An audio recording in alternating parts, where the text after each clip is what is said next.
Hello, everyone. Great to be with you again. VMware Explore.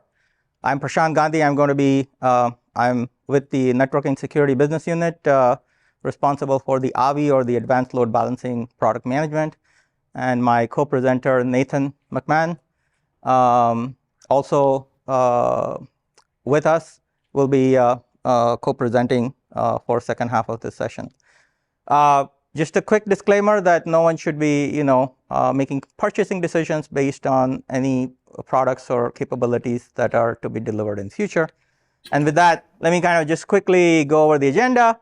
I'll kind of talk about the NSX load balancer, advanced load balancer, what are the highlights, and why it is, sort of a new way of doing ADC or advanced application controllers, or and the new announcements. And then Nathan will here do the demo of some of the key capabilities of the product. Just as a way to kind of frame this, what is the VMware NSX stack? It has, network virtualization software. It has distributed security, both firewalls and IDS, IPS, gateway firewall, and advanced threat protection. And then it has load balancing as well as monitoring and analytics. So it's a full stack. So folks who want to build private clouds, they are able to do that with full networking and network services, all running in compute environment. Now let's kind of quickly dive into the NSX Advanced Load Balancer. It is an AVI acquisition that we have been integrating now with the VMware portfolio. And our focus really is to deliver an advanced load balancing software, essentially, for hybrid cloud and multi-cloud environments. And if you look at the ADC or load balancing journey over the last 20 years, some of you might remember companies like AeroPoint, Alteon, which were pure hardware load balancers. And over time, the software load balancers took over.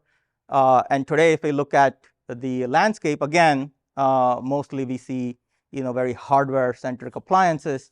And so the NSX load balancer is a very unique offering in that sense, that it is a purely software offering. And that's why we believe that it is really highly tuned for cloud infrastructures. It is a cloud-driven architecture, and I'll talk about that. It delivers a cloud operating model. Again, I'll talk about that. And a lot of our focus is now on integrating the product with VMware portfolio. And I'll talk about that as well in some of our new announcements.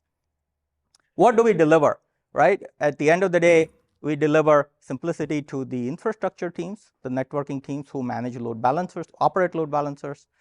And then we deliver cloud speed to application teams. And why does that cloud speed come about? It's because with the software, you can deliver whips and minutes, which can take many days, sometimes weeks, that our customers have complained about. You can deliver visibility, application level visibility, to app owners. How many times have we heard, even in this forum, right? When there is an issue with the application, who gets blamed first? The networking team, the infrastructure team. And that team has to prove the innocence before other folks jump in. Here, we can turn the model upside down and have the application team go and debug the problem first because of the visibility that the solution provides, and have them prove innocence first. Really unique and allowing the ability for multi-teams to speed up their root cause analysis challenges. With the architecture, you'll see that it is scale-out architecture for load balancer. That's exactly how cloud software should operate.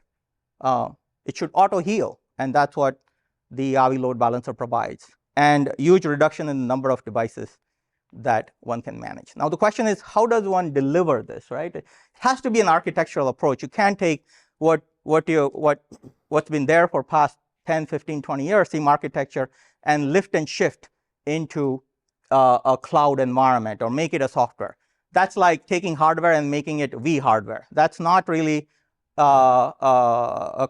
architecture that has best suitability to, it's a force fit. It doesn't really suit to the new environment. So how do you architecturally change that, right? So if you look at the typical model, we have the data plane, control plane, and management plane, all co-located into a hardware appliance. And to really change that, what if we disaggregate and really bring the SDN principles into a load balancing software? And this is, to me, was kind of the inflection point, technology inflection point that allowed Avi to deliver a very modern load balancing software.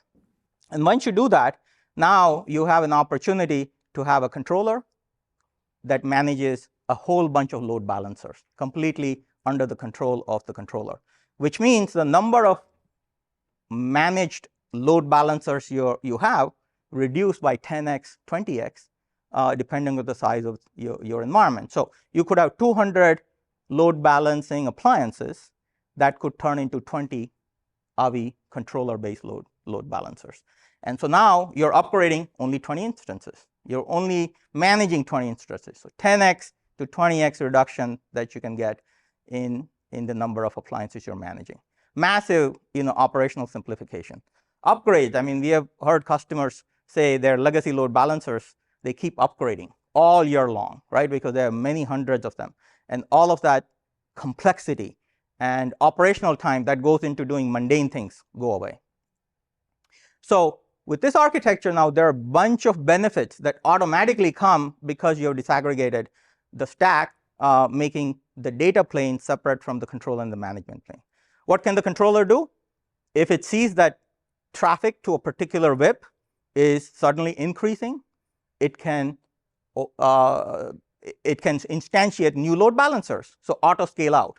If the traffic decreases, it can scale back. And so that auto scale out capability, scale in and scale out capability is very natural to an SDN based architecture, and that's what this architecture provides. Second one is Envy active-active. How many times have we seen customers deploy hardware appliances for their peak traffic load, which means the appliance is actually operating at 15% capacity most of the time. And so you're wasting all of that resources, and certainly the CapEx costs are very high. With the SDN architecture, the NSX Advanced Load Balancer allows you to do Envy active-active, and therefore you are actually optimized to use the resources that you need, and therefore you pay for what you need. And that's, provides higher availability and gives you an optimized CapEx environment. Third is auto healing. If one of the load balancer dies, and we call them service engines, or a host dies, for example, then controller knows about it, and it can reinstantiate. It can move the traffic to working service engines, reinstantiate a new service engine, bring the traffic back. So all of this dynamic characteristics to bring resiliency into the load balancing environment is all now possible. And that's really why customers see value in transitioning from legacy load balancers, hardware-based appliances, to a modern software architecture with NSX ALB. Now, you might argue that, okay, with a controller, you can manage 10 or 20 load balancers together, operate them together with a single console. But what if you're going to have multiple controllers? You can have a dozen controllers, 2 dozen controllers for your entire environment, and now you have multiple consoles to deal with. So for that, NSX ALB provides a central console delivered through cloud. So it's a cloud-managed console where you can have your visibility, your inventory for your environment. You can have your license management. And so it's an easy way to consume the load balancers from a central place. And we see a lot of opportunity to bring centralized services with the cloud console. Now, as the name highlights, it says NSX load balancer or advanced load balancer. It works on NSX and vSphere environment, but it also works great for non-VMware environment. So, it is a load balancer that provides services to an application wherever it resides. It can be on-prem, It can be in VMware Cloud. It can be in native public cloud. It can be container environments. It can be bare metal workloads. It can be any environment, and the solution is applicable to that. So it's not just the NSX environment as the brand is indicating. What are the use cases, right? So, at the end of the day, an ADC or a load balancer has to deliver services wherever the applications are. So as I highlighted, it could be on-prem, it could be private cloud, VMware environments, Horizon workloads for VDI. It could be public clouds. We support all 3 public clouds, as well as providing application security. So web application firewall, bot management, these are capabilities built in. There is no additional license. So unlike other solutions, so customers can simply turn on and start using them. There is no, for the same license that you get for the NSX load balancer.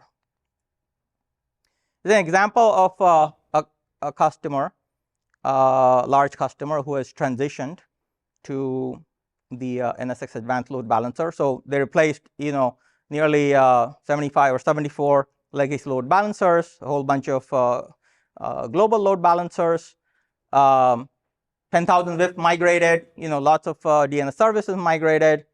You can see, about 1,000 custom configurations like iRules. They got translated into 1/3 data scripts. So one of the capabilities that Avi Load Balancer provides is really built-in rules so that you don't have to write custom configurations. 2/3 of the configurations are already built in, and that's a huge advantage, so that you're not, locked into vendor-specific, policy language. What Nathan is going to talk about is a very unique feature that the Avi Load Balancer provides, and that is ability to troubleshoot rapidly. And for that, you need deep application visibility. Can you provide application health? And can you color code it so that the user knows where the problems are immediately? And this is what the Avi Load Balancer provides. Nathan will go through the demo shortly. So there are multiple capabilities: application health, application end-to-end latency, at a transaction level. Isn't that, when we are troubleshooting applications, app teams are going to come to the network team and say, hey, figure out your problem. And this multi-team, moving the ball takes days to troubleshoot. By offloading this troubleshooting through role-based access control, delivering this portal to application teams, they can come and look at this and see if it's a problem with the application. And we have seen multiple customers make purchasing decisions just because of this unique capability. And finally, wouldn't it be great if you get a hint as to where the failure has been or why the latency has shot up rapidly? And so there are hints provided as to why there could be a failure in the environment, and again, to help speed up the troubleshooting related to app unavailability or app performance problems. So finally, as I wrap up, let me kind of highlight some of our new announcements. As I said, for the last year or so, we have been really focused on integrating the NSX ALB with the broader VMware portfolio. Today, it is, it has deep integration with vSphere, NSX, Tanzu container environment, and the end user computing, VDI. We are also integrated into vCloud Director and Telco Cloud as well. We have announced at VMware Explore that the Avi Load Balancer would be a native service available in the VMC Cloud on AWS. So you can consume the controllers as a service directly offered by VMware. We are also announcing that, NSX today announced that NSX is providing virtual private cloud construct, the logical construct for cloud consumption available on NSX. And what we are announcing is that the Avi Load Balancer is getting integrated into the NSX VPC. And that's coming in our upcoming release. And our teams are working hard with the VCF teams, VMware Cloud Foundation, to build and deploy private clouds through SDDC Manager, and the ARIA automation to deliver end-to-end cloud level automation through formerly VRA or vRealize automation, which is now rebranded as ARIA automation. So you'll see kind of us completing this portfolio of integration as we really deliver a true hybrid multi-cloud solution with the NSX ALB. Quick question on that while you're transitioning demo. So does that mean some of the stuff we saw earlier around like the cloud-based orchestration for NSX, we'd see those types of features in that management driven down into this load balancer and being able to have some of those functionality integrated? Yeah, so one of the things what we see is that the operators are different, right? So those who manage the network virtualization, they're different from those who manage the load balancers, right? And also the application team needs to have access to the load balancer, especially with the architecture that Avi has. So what we have done is we have done loosely coupled integration with the NSX environment. A lot of the data plane is plumbed under the hood. So as soon as the load balancer, the advanced load balancer, realizes that it's operating in an NSX and vSphere environment, it will integrate with the routers, it will integrate with vSphere, get the context, and show all of that into this environment. And like you said, the cross-coupling integration is sort of the activity that's ongoing. All right, thank you, Prashant. I'm going to walk you through a little bit of some demo of the NSX Plus Advanced Load Balancer. So I'm dropped onto a demo system here. In this demo environment, what's amazing about this is that software-based load balancing by itself is not necessarily new or unique. You can take the software, rip it off of hardware, place it onto a virtual machine, and voila, you are now SDN. Not necessarily. You're taking that same architecture that your grandfather was using and you're using it with this in a modern environment. It doesn't exactly work. Yes, you can install it, but it's not integrating. It's not doing anything interesting, novel, or different. You know, some of the slides that Prashant showed us, you took 74 load balancers and consolidated into one load balancing fabric. The fabric just happens to be larger. I just have one load balancer. This one load balancer happens to span multiple data centers, multiple environments, multiple applications, multiple tenants. It's just one load balancing fabric. It's not that I have a centralized manager. It literally is one fabric that grows or shrinks on the fly. So when I'm dropped into this, I'm on my San Francisco environment. I'm tying this in with Workspace ONE for single sign-on, puts me into my demo tenant, and here's my applications, and I can see the health of them. I have many tenants. I've got many other customers. We're all doing their thing, but I'm not exposed to that. I've got simply one single environment that I'm in here. From within here, I can go and take a look and see where these some of these applications are deployed on premises in my VMware environment. Some are in an Azure cloud, some are in an AWS cloud. The controller, this environment, is integrating via APIs with these environments. There's a radical difference between installing an environment and integrating. That integration is where you get the automation. It's all API driven on the back end, but with that automation, that means a whole lot less work I have to do. And that's the point. The problem that we have, the core problem of everything is, how many applications did you have 5 years ago? How many do you have now? How many will you have 5 years from now? Applications are moving towards this microservice-based architecture. You take the app, we used to have one application, then we went to the 3-tier architecture, web app database. Now we have 3 apps. Microservices says we're going to splinter that up even further and have 30 apps for this one single application. From a load balancing perspective, the proliferation is absolutely obscene and absurd. The only way around this is automating. And automating means a lot of things, but it doesn't just mean I'm going to sit here and code with APIs. It simply means that I can go and do something simply, straightforward, and not have to think about it. So if it's doing something as straightforward as deploying a new application, under the hood, do I have capacity for that? Do I have a load balancer that has connectivity? Do I even have a load balancer? No? Well, let me just go ahead and install one for you. Let me go and configure all the network connectivity. I don't have to think about that. My application owner doesn't have to think about that. When I'm looking at some of these applications here, these applications are that I'm seeing, some of them are green, happy, and have a health score of 100. And this other application has a health of 63 out of 100, meaning the application is up and it's working, but it's not working great. I can drill into this, and this breaks down into some subcomponents, kind of this, at the top of the pyramid, and start drilling into this, the performance score. Is the application doing good, not doing good? the end user experience. Resource penalty if I'm running out of capacity on the application servers, on the load balancers, on the network, somewhere in between. If I have an anomaly penalty where traffic's coming in Monday, Tuesday, Wednesday, and then Thursday there's no traffic, but I can ping the server so my site's up. Yeah, that's great, but nobody's getting to your site because your firewall upstream died. Like, maybe you want to know that. I've got a security penalty here that's dragging down my application health because I can go drill into this. Maybe it's because the WAF is kicking in and protecting me against an application attack. Maybe I'm getting hit with a DOS attack. Maybe I've misconfigured SSL and I'm vulnerable to Heartbleed or Ticketbleed. Kind of important detail. So I can go and take a look at this application and say, why is this application not green and happy?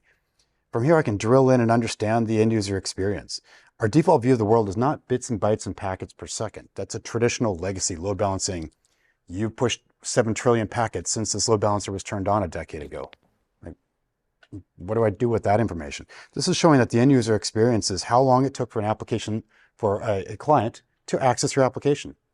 The client took 18 milliseconds on average to connect across the internet, 2 milliseconds for your server to pick up a connection, 17 milliseconds to transmit it, and 17 milliseconds for the application to generate the content, and 8 to transmit it. And if somebody calls in and says, hey, the site's getting really slow, it went from an average of about 40, 45 milliseconds, and now it's sitting at an average of about 70 milliseconds. What color is that? That's my orange, my purple bars there on the right that are spiking up. Mean time to innocence. I can look at this and immediately tell you, yes, there's an issue with the site. That's why the application health was starting to drop. I drill into this and I can tell you what color is that. I can immediately tell you this is an application problem, not a network problem. Hand it over to the app team. Mean time to innocence. In 2 seconds, I can tell you just based upon the colors there, what's going on. From there, if I want to know more about what's happening, I can drill in even further and drill into every transaction that's happening. We're a load balancer. We see everything that's happening because we're a full application proxy. What's happening is all of this metadata, all this information that's being seen at the end, at the data plane, is being piped back to the controller. And the controller sits out of band, has all day long to do big data and analytics. I can drill into any transaction and understand what that individual client's experience was, what device they're connecting from, where they're coming from in the world, every detail about this. And this is saying that we mark this as this particular transaction as significant because the application server took longer than expected to respond. We can take a look at this. It took 200 milliseconds. Everything here I can go and mouse over, create a filter on this, and I can start slicing and dicing across dimensions and saying, show me anything where the app response is greater than 200 milliseconds. And we see that nice correlation here with that previous page. We can drill into every transaction here and understand who are these users, what browsers are they using, what devices are they coming in from, where are they coming from. Since this is slow application response, we can go and see which servers are sending out the slow responses and see if there's any correlation with this. And with these slow responses, they're all coming from the .202 server. So I can tell you not just that your site is slow, it's specifically this .202 server. We can even drill in further into this server and understand the CPU, the memory, the disk I/O, the bandwidth going through, and find out this server is running out of disk space and doing a log rotation right now. That's a virtually impossible problem for a network person to solve. I can solve this, and I'm not doing any agents, nothing like that. We're just sitting in line with the traffic and being able to find these answers. This is that mean time to innocence. Instead of the network team being blamed because they have no tools, you have all of that insight, all that information. Don't give me raw data, give me actionable insights, actionable information. So we're providing load balancing in a way that application owners can self-service. They can't go and mess up the network, but they can troubleshoot their applications. They can deploy, they can add a server to the pool, remove it. They can do all of these, their day-to-day job without involving tickets, without involving me being involved, without involving all of that extra labor. And that's what has to happen if you want to be able to scale to handle more capacity, more applications. Now, along with this, some of the things that we're launching as part of the NSX Plus Advanced Load Balancer with this release here is Cloud Controller. So you can go and download the software and you can install the ALB and you can install this in your environment, you can install this wherever. There's what we're announcing here is that as part of the integration with VMC is VMware has a hosted cloud service here that we're providing with this hosted cloud controller. Basically, you go into your CSP, you hit a button, and it will install the controllers, have all that set up. Once that's installed, hit the button to launch it, and it pops you right into the UI, and it's just exactly what you saw right there. On the back end, you're not dealing with any the networking elements of this. All you're doing is a couple of steps with the integration with a little bit of you just need to go and tell it on the back end, where do I want to go and plug this in as far as which NSX overlay network segments. And once we've got that installed and set up, that's pretty much it. You have your load balancing directly tied and directly integrated into this. VMware takes care of capacity. VMware's taking care of the upgrades. We're taking care of all of these elements for you. So we're just simply go in here, we activate this, and this will start the process of installing the controller. This installation process will take just about an hour. And it's all something that you can sit back and wait and watch this. And once it's activated, so I'm cheating here, and we're just going to go fast forward to this where it's okay. Now it's installed, and then from here, just open this, and away you go. You've now got integrated, best in class load balancing capabilities available to you. The only extra step that we have to do is we do need to drop into the infrastructure, and we're just going to go and tell it which networks that we want to use for things like our management. So we're going to drop into this and just make that one configuration change to tell it what we want to be using for the overlay networks here. And at that point, we now have this installed in NSX, NSX VMC environment for AWS. We are going to be launching this. We are going to be extending this out into further clouds as well. And you can install the advanced load balancer in any environments. That's fine. But this is something where this is the installation. You just click the activate. And it's all there, it's all ready to go. And then from there on out, you can go and do the extra steps. If you want to go and do any further configuration, you certainly can. If you want to integrate this with IPAM, if you want to integrate it with DNS, if you want to integrate this with your SSL certificate authorities, you can extend that further, that automation. But otherwise, you're good to go. Everything's ready to go. You don't have to do anything special, and you now have this capability set up.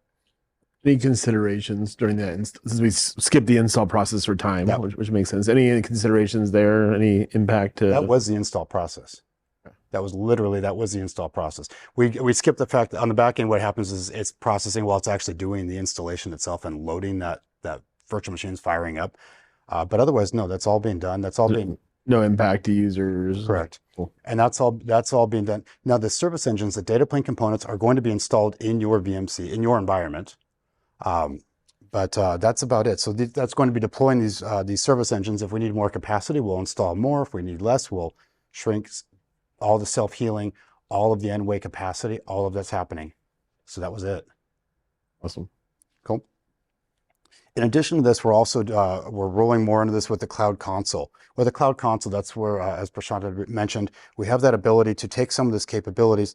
And if you have multiple controller clusters around the world, due to latencies and such, if you have something set up in the US and then something set up in Europe and something in South America, wherever this might be, we can have one a higher level, more consolidated view for more of like day one, day two operations. And with this gives you more of a little bit of a higher level, too many screens open, higher level views of things like this. Gives you the capability of effectively at the minimum, this is a phone home capability where the controllers can phone home. And with this, you have a hosted view here, so I can see things like I can do a shared license. So if I've got 3 different controller clusters around the world, they're all shown from one license. So you're busy in the US during the day, at night we're not busy there, so we're going to scale in service engines, spin them up in Asia. One license, that's follow the sun. This gives us ability to do things like automatically do downloading of database updates for the WAF signatures, for geolocation databases, for IP reputation. All of this is something that can be happening automatically. And this is all one centralized view of this. So this is all part of as part of our release, rolling in a lot of these automations to just simply make this cleaner, faster, simpler for deploying application services in any environment. If that's going to be in VMC, or if you're going to extend this out where you have VMC, you have on-premises, you have AWS, you have Tanzu, it's one experience across all of them. The fact that your applications happen to be deployed in multiple environments simultaneously is absolutely the expectation. That's just simply the nature of, and that's VMware's promise is wherever the applications go, these application services go with them. The fact that one of my applications is deployed in my in an ESX vCenter environment, the other one's in AWS, and other one's in Azure, is irrelevant to the application owner. It's a consistent experience. Same set, the UI is consistent, the API, if you want to automate, it's all consistent. So with that, thank you very much. If you have any questions, absolutely feel free to reach out, hit us up. For the advanced load balancer team, we're more than happy to go and show you a whole lot more of this.